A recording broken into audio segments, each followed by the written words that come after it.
Welcome to LC Screen Talk. My name is Larry, and this is my review of The Sisters Brothers.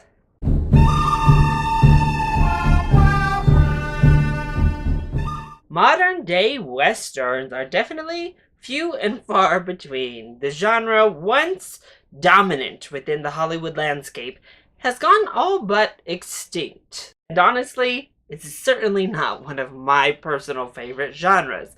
But when you add in a cast such as Jake Gyllenhaal, Joaquin Phoenix, John C. Reilly, and Riz Ahmed, then yeah, count me in. I was looking forward to seeing this film. Admittedly, I didn't know all that much about it. I had read a short synopsis leading into my screening this evening, but I hadn't seen any trailers. I had only vaguely seen posters for the film. So I was going in pretty fresh and not knowing really what I was getting myself into.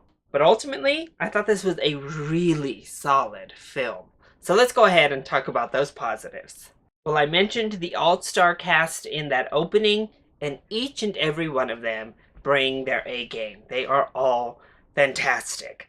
John C. Reilly gives maybe the best performance I've ever seen him give. It is full of nuance, full of depth, and he's able to bring so much humanity to this role that could be pretty shallow, honestly, and I just thought he was fantastic. He was by far the most developed, layered, emotive character, and it worked so well.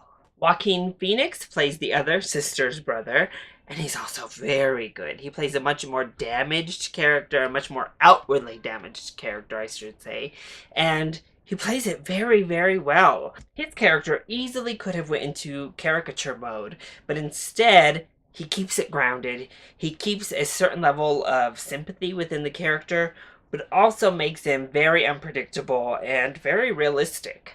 Jake Gyllenhaal is always spectacular. One of the best working actors in Hollywood today, according to me. And he's just fantastic here.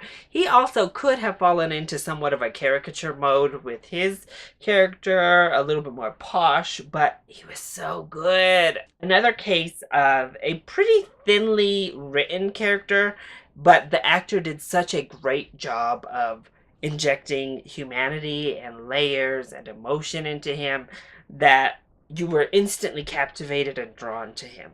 And then Riz Ahmed, definitely the most supporting of the characters, gave us so much warmth and openness. He fit his character perfectly.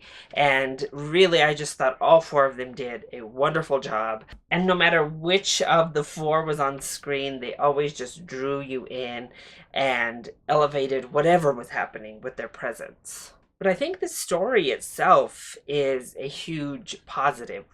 For much of the film, it is a standard chase film, a standard old school Western shoot 'em up style chase movie. But it really serves as somewhat of a dark comedy slash character study that I think takes some getting used to. You have to kind of feel your way into the tone of this film, but by the end, it has such an emotional impact that it works. Realize how connected you've become to several of these characters, and although they may not have had a great written arc or a lot of development through the script itself, again, those actors do such a good job of making you care about each and every character in this movie that the entire ending felt pretty cathartic in many ways. It was a sorrowful film for sure. And I just thought the ending in particular was pretty fantastic. We're giving characters who aren't really good people, in particular the Sisters Brothers, and don't really fold in on that. They never really feel guilty or feel bad necessarily about what it is they're doing, but at a certain point, they're just kind of done. And I thought that was a very interesting take on kind of a rogue villain type of character that is serving as your main characters. So I commend the film for just injecting so much emotional intelligence into this movie underneath that pretty standard format.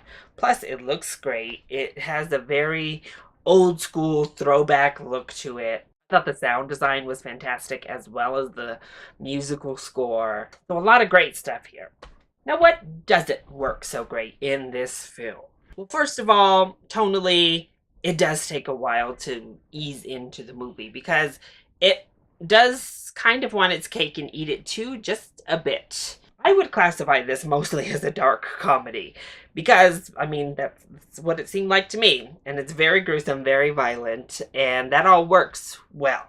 It really goes into dramedy, really leaning heavy on the drama and the feeling, which works for me here as well. Dark comedies can certainly have heavy themes and heavy dramas. I mean, that's what they are. But it takes you a while to get into what it is you're about to watch. Is it an action? Is it like an old school shoot 'em up western? Is it a dark comedy? Is it a drama? Is it a straight up like spoof kind of comedy? It takes a while to ease into the tone of the movie you're about to embark on. And I think a contributing factor to that is the editing. So the editing itself is not bad. It's not jarring, it's not jumpy, it's nothing like that. However, I think they cut all of the scenes just a bit too short all the time. So this definitely falls more on the director than the editor. We get these scenes that should be really rich and really develop these characters, but instead of letting them play out and just sitting in them, we get we get like the beginning of a really deep scene, and then we cut and move over to the other people in our story. And I often found myself just getting frustrated, like, no, let the camera linger just a bit longer. Give us one more minute even of this scene here, because this is a very character-driven piece, and I think long takes, long scenes work so much better in character-driven pieces. Almost every single scene, it felt cut short to me personally. Also, some of the shoot 'em up action, again, the sound design is amazing. And there are cool shots within these sequences. There are some gruesome shots. There are actually some cool, like, swing edits that happen. However, it's just quickly edited, a little bit too dark, so there's that too. But overall, I think this film was really strong. It tackles everything from morality and having morals no matter what it is within the circumstance that you find yourself, the job that you find yourself doing, but also the bond. The brotherly bond is the main one, but human bonds and connecting with other people and how strong those bonds can be.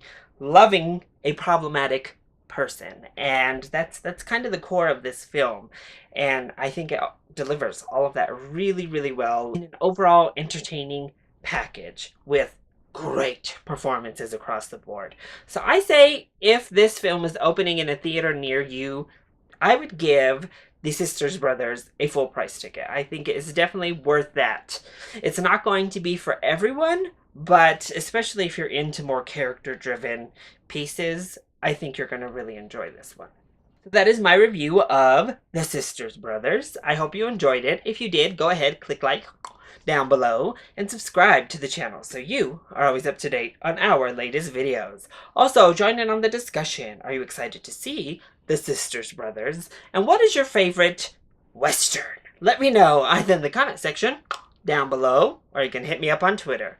I love you all so much for your support. Mwah! Thank you for watching, and I'll see you next time. Bye!